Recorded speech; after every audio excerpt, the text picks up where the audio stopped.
Hey there. Today is Wednesday Q&A. My name is Winnie Anderson. I am a brand and content strategist, and I am here answering your questions every Wednesday. You can get a question to me by going to AskWinnie.info, fill out the short form there, and you just might find yourself getting your question answered on the next Wednesday Q&A. Let's dive in.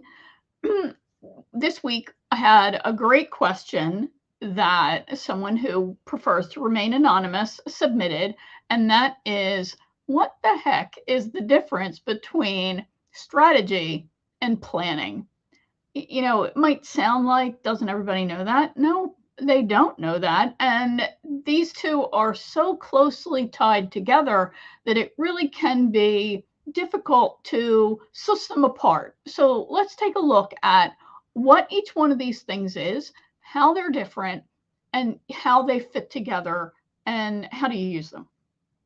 So let's go ahead. We're going to dive right in. Like I said, technically it sounds the same. By the way, I have notes in front of me and I have two monitors. So you might see that I'm going back and forth looking down, and that's what I am looking at are my notes and making sure that technology is actually working today. All right, so what the heck is strategy? Strategy from a business standpoint, because the word actually originated in military use. So from a business standpoint, strategy is the big picture of how to achieve a goal in alignment with the business's values and priorities. Those two things are super important to understand. The definition of planning then is the act of putting together an intentional series of steps and activities in order to successfully achieve a goal. So notice that these are both really important parts of the goal attainment process. They have a symbiotic kind of relationship. So one starts the whole thing going, and then the next one comes into play, and then there still is this evolving relationship of the two things. So let's look first, though, at making sure we're clear about values and priorities, because those are closely related too, and they're super important in making sure you create a strategy and a set of plans that are going to be in alignment with you and your business and your goals. So values, these are things that they're beliefs. They're things that we hold dear. They're principles is a way you can think of them. They're especially those that are held in high regard for ourselves. Values don't typically change. Your priorities often change based on a lot of different things. Outside influences typically impact all of these things, because when we're born, we don't have any values, right? We have our needs that get met, and then we develop our values as we evolve in our family of origin and we interact with the world. Priorities are things that can vary in importance, and they can also vary with demands on our time and on our resources. Priorities cannot be equal. There is always a ranking system. There is some priority that is always number one to you. And you might have shared priorities with those you're close to, but how your strategy for implementing those, for achieving those priorities, is going to be slightly different. So you want to make sure that you really think about, what is it that I'm trying to achieve? What are the most important principles that are going to guide the achievement of this thing? And then what are the priorities? Am I focusing on the right thing in my business and in my life? So strategy creation takes into consideration values and priorities along with your intention. And I use the language of intention whenever I'm talking about goals attainment and goal setting. What is your intention? What do you want to have happen? And then your goal comes out of that. So once your intention is identified, then and you understand your values, you understand your goals, then a plan can be devised in order to achieve the intention that's in alignment with the values and priorities. But you need to have an overarching strategy first. You've got a strategy when you go to the store. You decide that your strategy is that you want to get there quickly and get back quickly. So you're going to take the car rather than drive, right? Now you then create a plan, and that's how you execute that. So that speaks to the values and priorities in that particular day. And your life and business are full of trade-offs that you're continuously making because your priorities change, and that might implicate which value you're going to use to drive your decision making. I hope that makes sense. So I'll give you some examples that will help you see how strategy and planning work together, and how strategy really guides and value or goals really drive the creation of the strategy and the plan. So I worked with a partnership, right? A husband and wife. They were working way too hard to get clients. Everything was manual. Everything was labor intensive. They had no website. They had no online content. So the guy the husband who was the face of the business, he was actually working way too hard. He had to do a heck of a lot of networking and relationship building in order to get clients and generate referrals, and then to actually complete that sale. Just exhausting. What he wanted a way to sell easier. He wanted a way to be known and be found easier. He wanted to have clients say yes faster.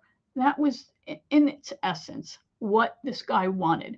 That would all then increase his revenue without him working harder. So what he really wanted, he wanted more money. He didn't want to work very hard.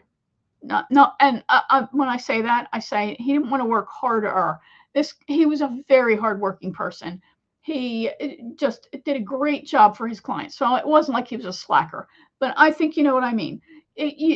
Technology has this great promise, but it doesn't always live up to it. So he knew there must be some way that would allow him to leverage technology to be able to sell more efficiently. And so we identified those clear goals he had. I understood what his values were, giving great information, connecting with only those clients who saw the value that he offered and were willing to compensate him for that value. So once we had that clarity, I was then able to develop a strategy to achieve the goals and then create a plan to get everything done on time, within budget, etc., right? The standard project management kind of qualities. So sometimes people get caught up in planning or creating the strategy, but they don't actually take action. So clarity, and they'll tell themselves a story that, oh, well, I need to figure that out. I'm not really clear. Clarity actually doesn't always come until you take action. So you just need to have some idea of the goal you want. Have a basic strategy to get that achieved, and then create a simple plan to get started and make adjustments as you go. So don't tell yourself the story that, oh, I need to plan some more. No, you don't need to get going. And that will help you get the clarity that you need. Another way to get clear is to work with somebody to help you, right? Because often we just can't articulate what it is that's rolling around in our head, or we're not challenging our thoughts effectively to bring that out. So You have to know what your real intention is. You have to understand your values and your priorities, and then take action and refine your plans as you go and refine your strategy. Building a business and managing growth requires that clarity on your ultimate intention, right? Your values, priorities, I talk about them all the time. You have to be really careful as you're building that business and as you're building out a team, especially, that you're not inadvertently rewarding the wrong behavior and sending the wrong message. So this can be as simple as you have to teach clients, of course, how to work with you. I worked with somebody who ran a VA agency, and she would drop everything when she got a message from a client. She was constantly checking email. She had to turn off the dinger. I mean, it was that simple. Check your email morning, midday, and the end of the day. Stop being reactionary, right? Because what you're doing is you're rewarding bad behavior. Their emergency is not your emergency. You want to work with people who are planning. She did. She wanted to work with people who planned well and who worked that plan. So she had to recognize that she was rewarding the wrong behavior. Where this really comes into play is when you're building an organization and you have a team and you start compensating and rewarding the wrong behavior. I'll give you an example, and I'll bet you can all relate to this. So when you're building a team, you have to create a compensation strategy. Most businesses don't do this. They just come up with some kind of pay and then start handing out money, and it makes no sense. So you need to come up with a compensation strategy, and there are lots of things that you're thinking about as you're creating that. I used to work in HR as well. Without that strategy, you can't come up with a consistent plan for how you're going to compensate the team. And without taking values and priorities into consideration, as I said, you end up rewarding the wrong behavior. And it can actually end up weakening trust between, among the team members, but also it can weaken trust between your business and your prospects and clients. It's one of the big reasons why we're all naturally skeptical of salespeople and whatever that is they tell us, because typically salespeople are compensated on commission. They have a vested interest in selling something to you. And they have a vested interest in selling you the biggest thing, because they're going to then get compensated based on that ticket, right? That ticket item. So you want to, if you don't want to reward people that way, then you have to create a different compensation structure. And this is really super challenging. There are lots of ways you can do it. You can create a bonus pool, etc. So when I was back in college, back in the Paleolithic era, I worked a lot of jobs to pay my way through school. I worked as a temp for lots of different temp services. One job I had was I was a loan by phone operator. So people would call a 1-800 number, and I worked in a phone bank, and I would answer the phone and I would take their financial information over the phone. And yes, this is really the way it happened. And then, somebody else would process that, and they would either get the loan or they would get denied. Well, I was paid a basic hourly amount of money, but I could earn a bonus based on the number of calls I handled per hour. So what does that do? What does that incentivize people to do? To get somebody off the phone and get to the next call quickly. It does not incentivize excellent service. So when you're creating a compensation strategy, you really do. It's a reward and recognition strategy. It's a reward mechanism. And you really have to think about, what behavior am I rewarding when I create this compensation plan? So whenever you create any kind of plan, whenever you're looking to do anything, you've got to start with your ultimate intention, your goals, your values, your priorities. Then create that big picture. That's the big strategy on how you're going to achieve it.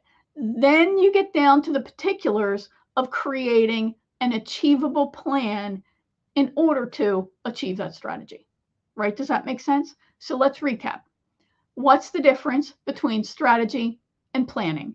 Strategy is the big picture how you're going to achieve your business's goals, and it includes the allocation of resources through a system of activities in order to achieve that goal.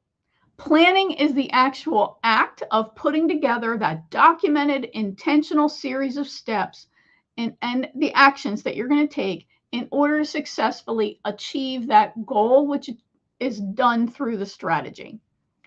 To create either of those things, the business owner, the entrepreneur, the company president, whatever you call yourself, whoever's in charge, needs to have a clear ultimate intention, a clear set of goals, and be clear about their values and their priorities. Goal identification, intention setting comes first, then comes the strategy, then comes the planning.